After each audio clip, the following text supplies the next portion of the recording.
November 6, 1956. Zhou Enlai sat in a meeting room in Zhongnanhai, the walled compound in central Beijing, where China's leaders lived and worked. A diplomatic cable had arrived from the Chinese embassy in Cairo, then another from Moscow, then a third from the United Nations in New York. They all carried the same basic information, but the implications were difficult to grasp at first. Britain and France had invaded Egypt a week earlier, seizing the Suez Canal alongside Israeli forces. The military operation had gone according to plan, but now, impossibly, they were retreating. Not because they had been defeated in battle, because the United States had crushed them without firing a shot. Zhou read through the cables slowly, his face betraying nothing. He had been China's premier since 1949, had navigated the communist victory in the Civil War, had led China through the Korean War and its aftermath. He understood military power, understood how wars were won and lost, but this was something different.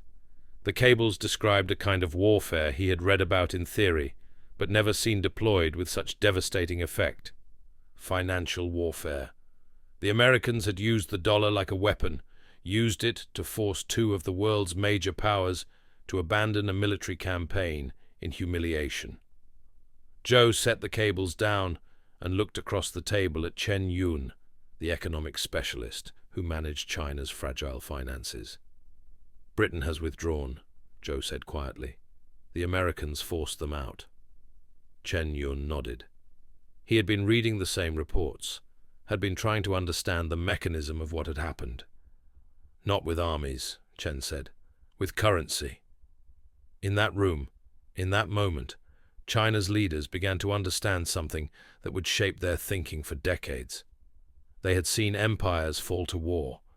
They were about to see an empire forced to its knees by the dollar. The world that China watched from the outside had been remade in the years after the Second World War. In July 1944, while Japanese forces still occupied large parts of China and the outcome of the war remained uncertain, delegates from 44 nations had met at Bretton Woods, a resort in New Hampshire, to design the post-war financial system. The conference took place in a grand hotel surrounded by mountains, far from the fighting, far from the devastation. The delegates arrived with plans and proposals, with economic theories and national interests. What emerged was a new architecture for international finance, one that placed the American dollar at the center of everything. The arrangement was elegant in its simplicity. The dollar would be convertible to gold at $35 per ounce. Other currencies would be pegged to the dollar at fixed exchange rates. The International Monetary Fund would be established to provide loans and maintain stability. The World Bank would finance reconstruction and development. Trade between nations would increasingly be settled in dollars. Credit would flow through dollar-denominated channels. The entire system rested on American economic dominance, on the fact that the United States emerged from the war with its territory untouched, its industries intact, and most of the world's gold reserves sitting in vaults at Fort Knox and the Federal Reserve. For countries inside this system, it meant access to American credit, to trade, to the machinery of post-war prosperity. For countries outside it, the world looked different. China in 1949 stood outside. The communist victory in the Civil War that October had come after decades of conflict, after the Japanese invasion, after years of warfare between communist and nationalist forces. The country was exhausted. Cities lay in ruins. Industrial capacity was shattered. Inflation had destroyed what remained of the old currency system. The new government faced the enormous task of rebuilding a nation of 500 million people with almost no resources, no foreign exchange reserves, no access to international credit. The Korean War made everything worse. When United Nations forces pushed north toward the Chinese border in late 1950, China intervened, sending hundreds of thousands of troops across the Yalu River. The decision was partly ideological, partly strategic. The war ground on for 3 years, ending in stalemate and armistice in July 1953. China had proven it could fight the United States to a draw. had established itself as a military power that could not be ignored. But the cost was staggering. Hundreds of thousands of casualties, economic devastation, international isolation. The Western powers, led by the United States, imposed strict controls on trade with China. American allies were pressured to maintain embargoes. China was excluded from the United Nations, excluded from the IMF and World Bank, excluded from the financial and trading networks that were beginning to connect the rest of the world. Chinese leaders watched from the outside as Europe rebuilt with American aid, as Japan's economy revived under American occupation, as the Bretton Woods system created pathways for growth and prosperity. But China had no pathway. It had only the Soviet Union, and Soviet aid came with its own complications and demands. Zhou Enlai and his colleagues studied the Western financial system the way military commanders study enemy fortifications. They read reports from Chinese diplomats and economists stationed in Europe and Asia. They tracked the flow of dollars, the operation of the IMF, the mechanisms by which credit was extended or withheld. Chen Yun, in particular, became obsessed with understanding how the system worked. He had been a labor organizer in Shanghai before the revolution, had taught himself economics, had developed a reputation for grasping complex financial mechanisms. Now he spent hours analyzing cables and reports, trying to understand the power that lay hidden in currency arrangements and credit flows. Mao Zedong approached these matters differently. He understood power in more direct terms, through revolutionary theory and military force.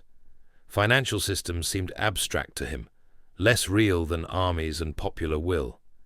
But even Mao recognized that China's isolation from Western finance was not merely an inconvenience. It was a form of containment, as effective in its way as the military alliances being built around China's borders. In their offices in Zhongnanhai, Chinese leaders discussed these matters with a mixture of frustration and determination.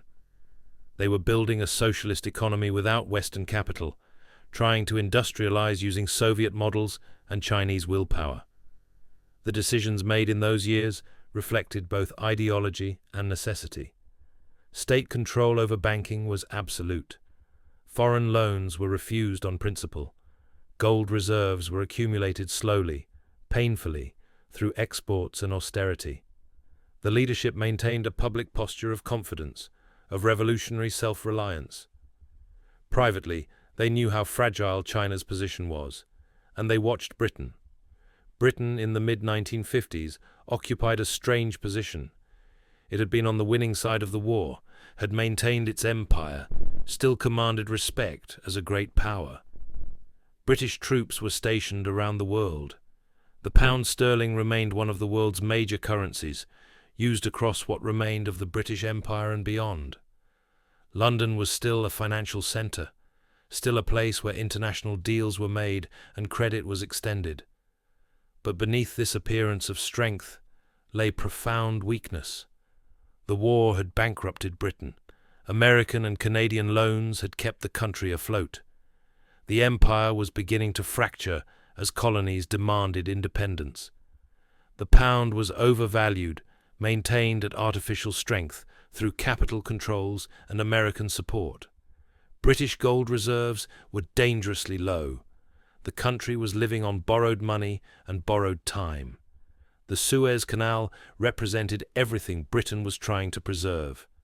The canal had been built by a French company in the 19th century, cutting through Egyptian territory to connect the Mediterranean to the Red Sea.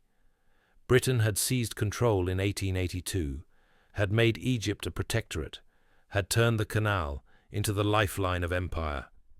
Ships carrying oil from the Persian Gulf, goods from India, troops to and from Asian possessions, all passed through those 100 miles of water.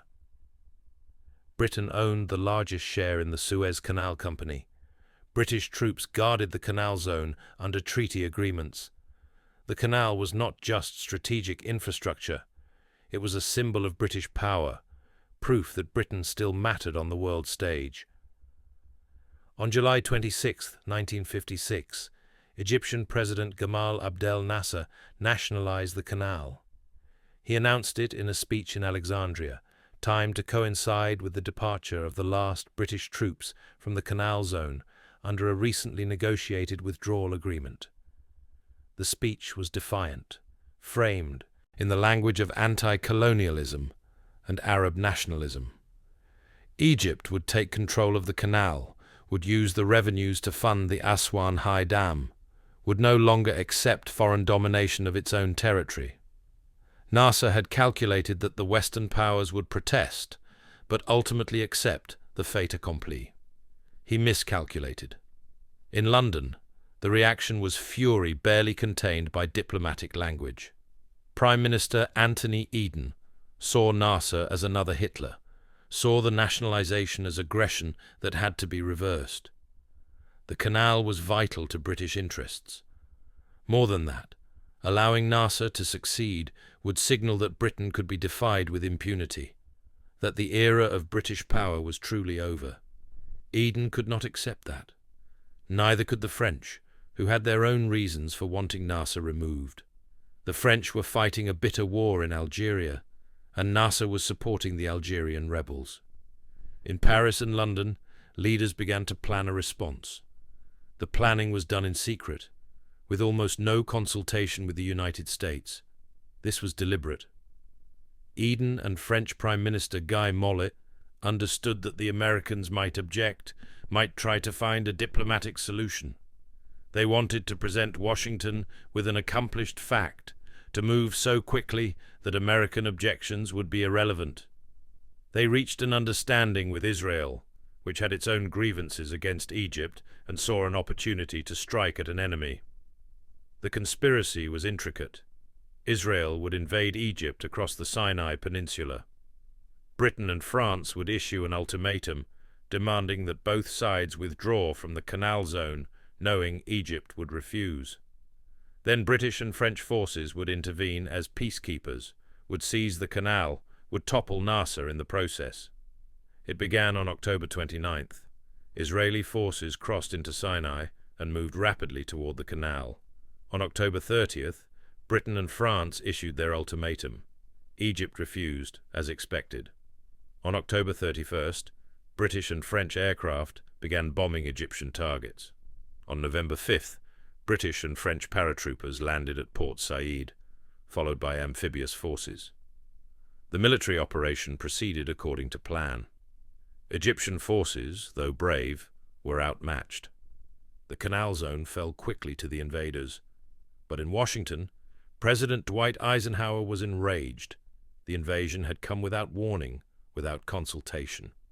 Worse, it came in the final week of the presidential election campaign, distracting from Eisenhower's message and making American foreign policy look chaotic. The timing could hardly have been worse.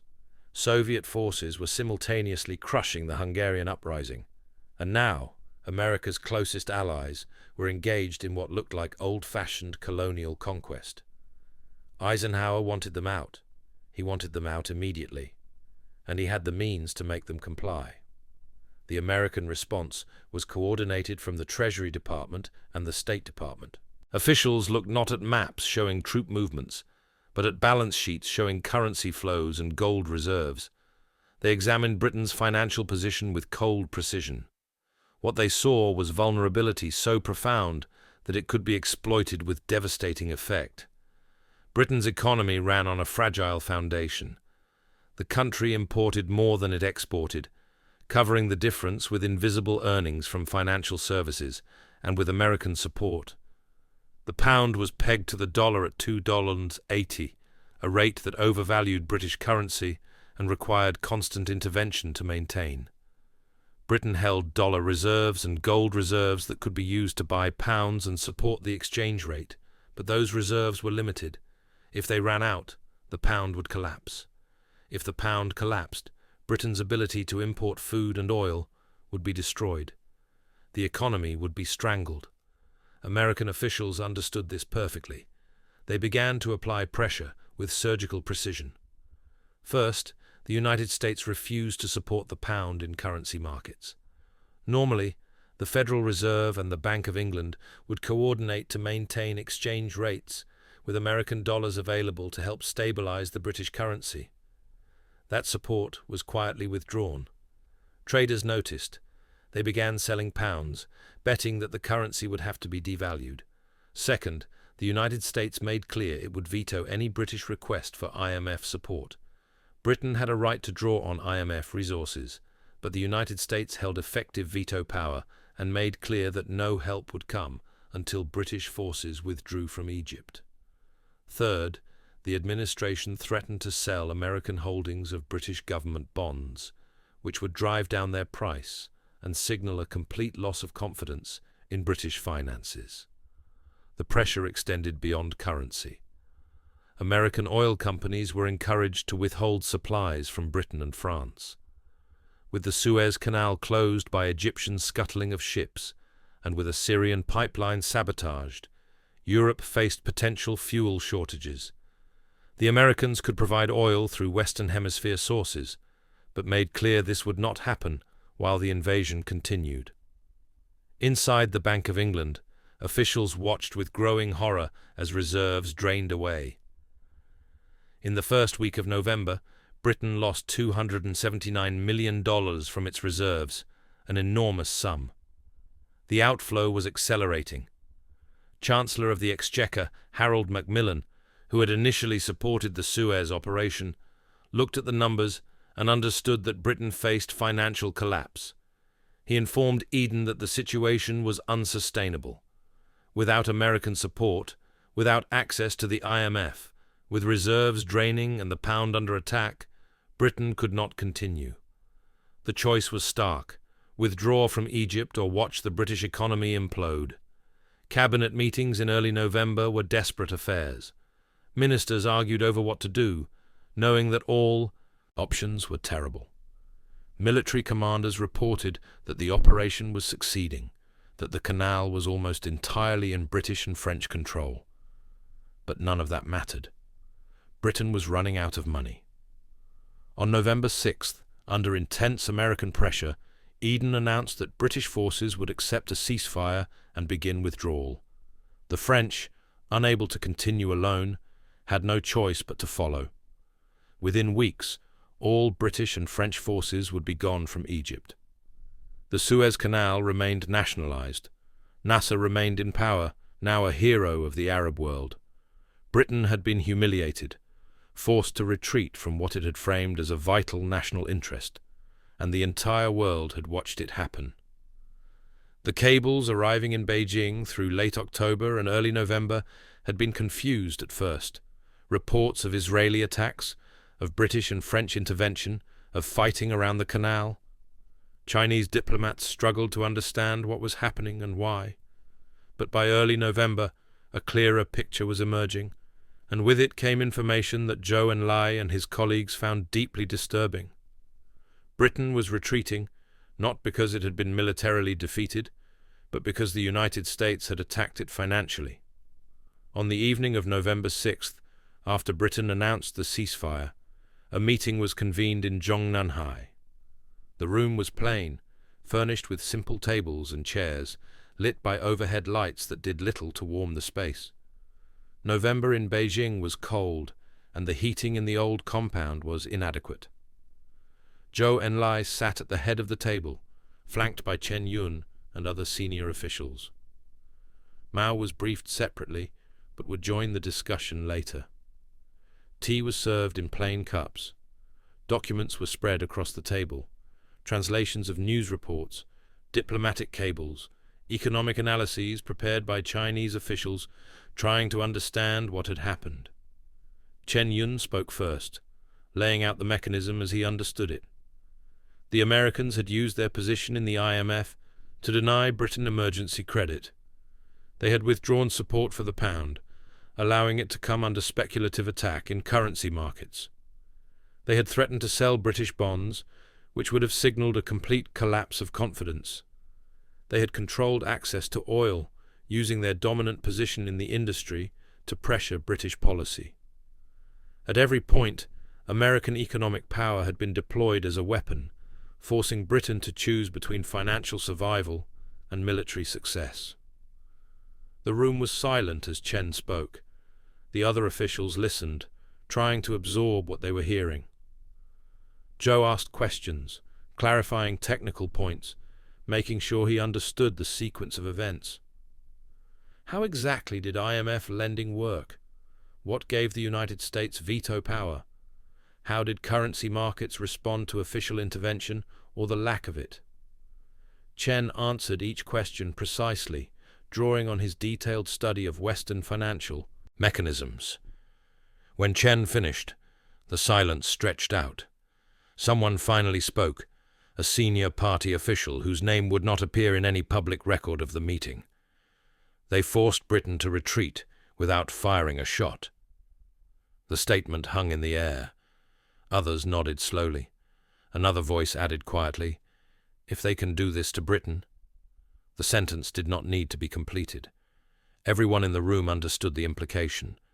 Britain was a major power, a nuclear-armed nation, one of the permanent members of the United Nations Security Council. If the United States could force Britain into humiliating retreat through financial pressure, what could it do to other countries? What could it do to China? Mao entered the room midway through the discussion. He had been briefed on the basic facts, but wanted to hear the analysis directly. Zhou summarized what had been discussed, with Chen Yun providing technical details. Mao listened without interrupting, his face impassive. When they finished, he sat silently for a long moment, thinking. Mao's understanding of these matters was not technical. He grasped power in other terms, through political will and revolutionary determination.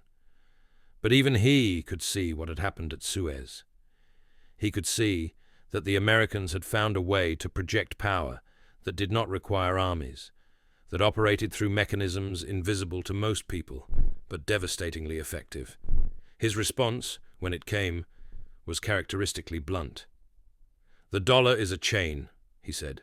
"They use it to bind other nations." He looked around the table. "We were right to refuse their money." The statement was both a judgment on the past and an instruction for the future. China had remained outside the Bretton Woods system, had refused Western loans, had maintained absolute state control over its finances. These policies had come at enormous cost, had limited China's ability to develop and trade. But Mao was now declaring them vindicated. Look what happened to countries that accepted American money, that integrated themselves into the dollar system.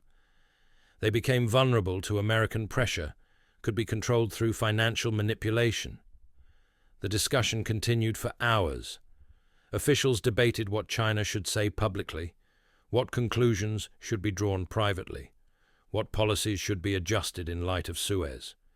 There was agreement on certain basic points. China had to remain financially independent from the West. State control over banking and foreign exchange had to be maintained absolutely. Gold reserves had to be accumulated as protection against external pressure. Dependence on foreign credit was not merely economically risky, it was politically dangerous, a form of submission to foreign control. The public response came quickly. The People's Daily, the party's official newspaper, ran editorials condemning the Anglo-French invasion and celebrating its failure. The language was predictable in some ways, full of anti-imperialist rhetoric and praise for Egyptian resistance.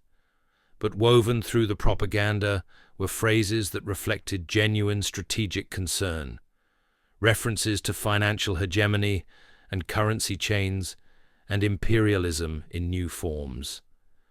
Western intelligence agencies reading these editorials dismissed them as typical communist rhetoric. They missed the real anxiety beneath the slogans. The Foreign Ministry issued statements supporting Egypt and condemning the invasion. Zhou Enlai personally sent messages to Nasser, praising Egypt's resistance and offering Chinese solidarity. But the most important discussions were not public. They took place in closed meetings, in classified memoranda that circulated among top leadership, in conversations that were never recorded.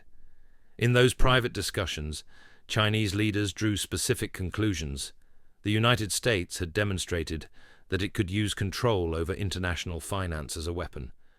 Any country that depended on the dollar, that held reserves in dollars, that borrowed in dollars, was potentially vulnerable to American pressure. The IMF and World Bank were not neutral institutions, but instruments of American power. Integration into the Western financial system meant accepting American dominance. Chen Yun prepared a detailed memo analyzing the implications for China. The memo has never been made public, but its conclusions shaped policy for years afterward. China, Chen argued, must never place itself in Britain's position. This meant refusing to hold large dollar reserves, refusing to borrow from Western institutions, maintaining rigid capital controls, keeping the banking system entirely under state ownership. It meant accepting slower economic growth, accepting isolation from international trade networks, accepting a lower standard of living.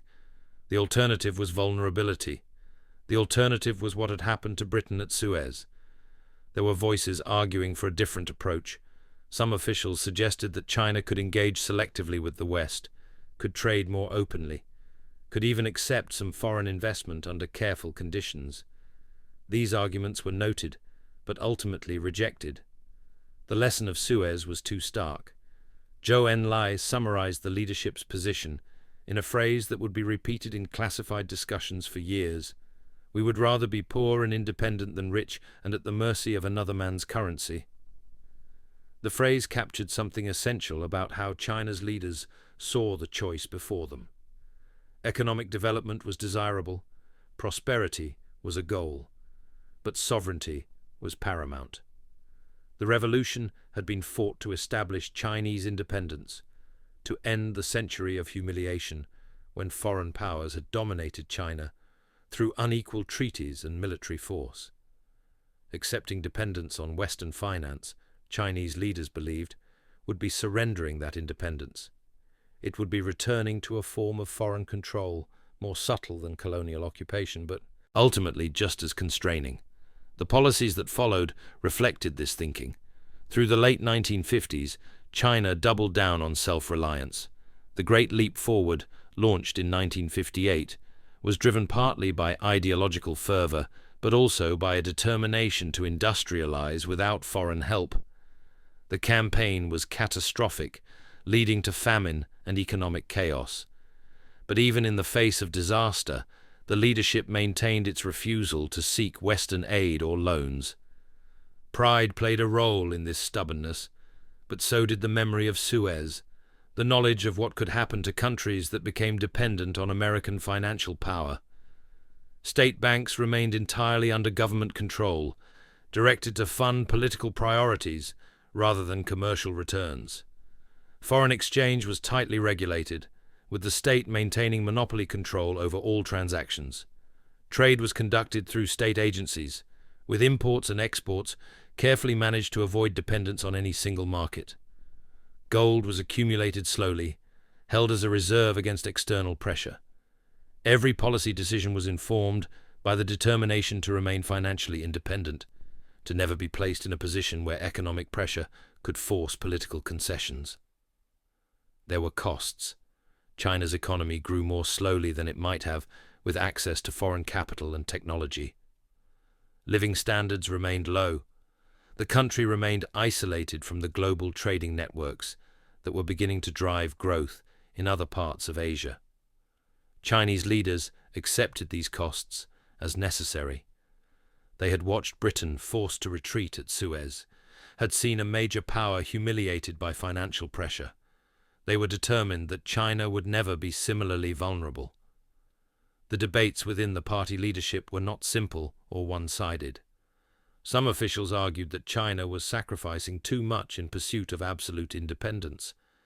They pointed out that the Soviet Union, despite its socialist system, engaged in trade with capitalist countries when it served Soviet interests. They suggested that China could do the same, could be selective and careful, could engage economically while maintaining political independence. These arguments were heard, but not accepted. The majority view, supported by both Mao and Zhou, was that Suez had revealed the risks too clearly. Financial dependence led to political subordination. The only safe course was complete independence from Western finance. As the 1950s ended, China entered the 1960s isolated, poor, frequently miscalculating in its policies, but absolutely clear on one point. Currency control was as important as military strength. Financial independence was as vital as territorial sovereignty. The night in November 1956, when Chinese leaders sat in Zhongnanhai and absorbed the news from Suez, had shaped their understanding of power in the modern world. They had watched an empire fall without a battle, had seen Britain forced into retreat by American control over dollars and credit. That lesson would echo through Chinese policy for decades. The Suez Crisis marked an ending and a beginning. For Britain, it was the moment when the pretense of great power status became unsustainable. The empire would continue to dissolve over the following decades. But Suez was when the process became irreversible, when the reality of British weakness could no longer be hidden. For the United States, Suez demonstrated a new form of power, showed that American dominance could be enforced through financial means as effectively as through military force. The dollar became not just a currency, but an instrument of policy, a tool of coercion. For China, watching from outside the system, Suez was a revelation and a warning. Chinese leaders saw what financial power could do, saw how it could be weaponized, saw the vulnerability it created. They drew conclusions that shaped their policies for generations. The determination to control their own currency, to remain independent from Western finance, to treat monetary sovereignty as seriously as territorial sovereignty, all of this came from watching Britain's humiliation in November 1956. In Beijing, as 1956 gave way to 1957 and beyond, the memory of Suez remained vivid. In closed meetings, when discussing economic policy or international strategy, officials would refer back to what had happened. Remember Suez became a shorthand for the dangers of financial dependence, a reminder of why China had chosen its difficult path. The phrase appeared in classified documents, in internal debates, in training materials for party cadres, learning about international finance. The world would change dramatically over the following decades. The Cold War would intensify and eventually end. China would remain isolated through the 1960s, would experience the Cultural Revolution's chaos, would eventually open to the West under Deng Xiaoping. But even as China's policies evolved, even as the country integrated into global trade networks and accumulated massive dollar reserves, the memory of Suez lingered. Chinese leaders never forgot the lesson of November 1956, that a nation could be strangled through banks as surely as through armies, that currency could be a weapon as devastating as bombs, that dependence on another power's money meant vulnerability to that power's will. Zhou Enlai, in a conversation with a foreign visitor years later, would reflect on the moment when China understood what had happened at Suez.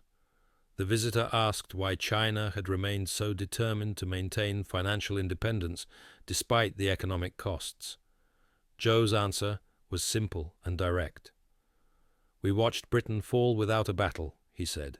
"We watched them forced to retreat because they could not control their own currency, could not survive without American support. We decided then that China would never be in that position. Never." It was a decision born from watching the Suez Crisis unfold, from sitting in that cold room in Zhongnanhai and realizing that the world had changed, that power now flowed through channels they were only beginning to understand. China entered the 1960s poor, isolated, often making terrible policy choices. But on the question of financial sovereignty, Chinese leaders were absolutely clear. If currency could break an empire, then control over currency had to be treated as seriously as control over armies. That understanding, forged in November 1956, would shape Chinese policy for generations to come.